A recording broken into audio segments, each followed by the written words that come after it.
Καλώς ήρθατε στο Χεροπολί, το τρίτο της σειράς. Σήμερα καλεσμένη μας, κυρίες και κύριοι, είναι μια κυρία από τη Λεμεσό.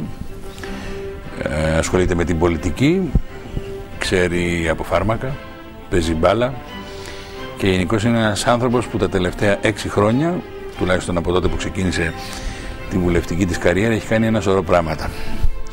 Ονομάζεται Αθηνά Κυριακίδου και είναι βουλευτής του Δημοκρατικού Κόμματος. Καλώς ορίσατε. Καλώς σας βρήκα και ευχαριστώ. Είστε καλά? Καλά, είμαι μια χαρά. Σας χαιρετώ. Πείτε μου κάτι, πώς τα προλαβαίνετε?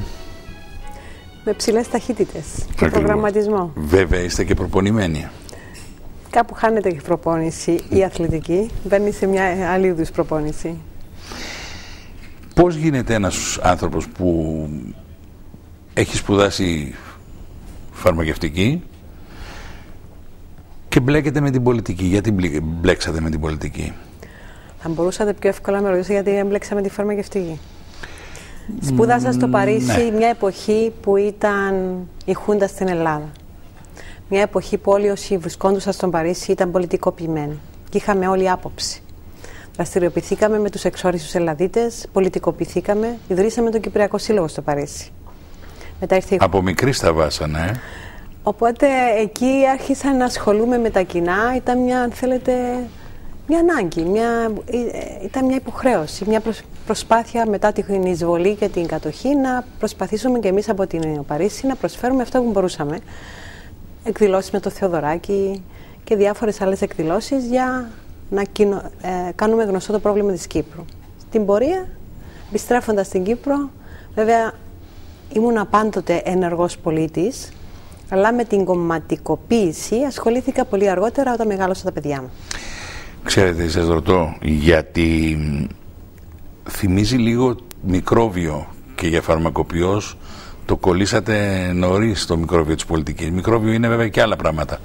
Να σκεφτώ τώρα το ραδιόφωνο που ξεκίνησα εγώ πριν 20 χρόνια και αυτό μικρόβιο είναι, αλλά γιατί το Δημοκρατικό Κόμμα? Η φαρμακευτική θεραπεύει τα μικρόβια. Το μικρόβιο είναι σχετικό, παρέμεινε. Ξέρετε, ναι, έχετε δίκιο σε αυτό. Ναι. Γιατί στο Δημοκρατικό Κόμμα? Γιατί εμπιστευόμουν το Σπύρο το Κυπριανού. Ήταν ο άνθρωπος ο οποίος τον εμπιστεύτηκα πραγματικά και εξαιτίας αυτού εντάχθηκα ενεργά στο Δημοκρατικό Κόμμα. Για τις θέσεις του στο εθνικό τότε και ήταν ένας άνθρωπος που όταν τον γνώρισες από κοντά και είχα την τύχη να τον γνωρίσω από κοντά, από πολύ μικρή, γιατί ήταν φίλαθλος, σου ενέπνεε εμπιστοσύνη. Το φίλαθλος μου κάνατε πάσα, ξέρετε. Πώς γίνεται, εντάξει, από τη Λεμεσό είστε, πώς γίνεται να είστε Απόλλων στο ποδόσφαιρο και ΑΕΛ στο μπάσκετ? Πολύ απλά. Έχω 2 αδέλφια. Ο ένας είναι αελίστας, φανατικός, άρρωστος, και άλλος είναι Απολλωνίστας, φανατικός, εξίσου, και άρρωστος με τον Απόλλωνα εξίσου. Έχω 2 παιδιά, ο ένας αελίστας και ο άλλος Απολλωνίστας. Άρα, για να μην μπορώ να κάνω δεν μπορώ να κάνω διάκριση μεταξύ 2 δαχτύλων, είμαι δηλαδή είχατε πίεση και από τη μία πλευρά προς εξεταγίνης, τα 2 μου παιδιά και τα 2 μου αδέλφια εξίσου.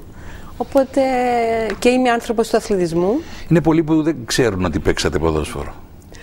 Αυτοί που με γνωρίζουν από μικρή το ξέρουν ότι ήμουν μέσα ο κόσμος στη Ζαντάρ και στην Πελέ. Μετά που σταμάτησα τον κλασικό αθλητισμό και ήμουν από το αθλητισμό, αλλά είχα φύγει από την κλασικό αθλητισμό.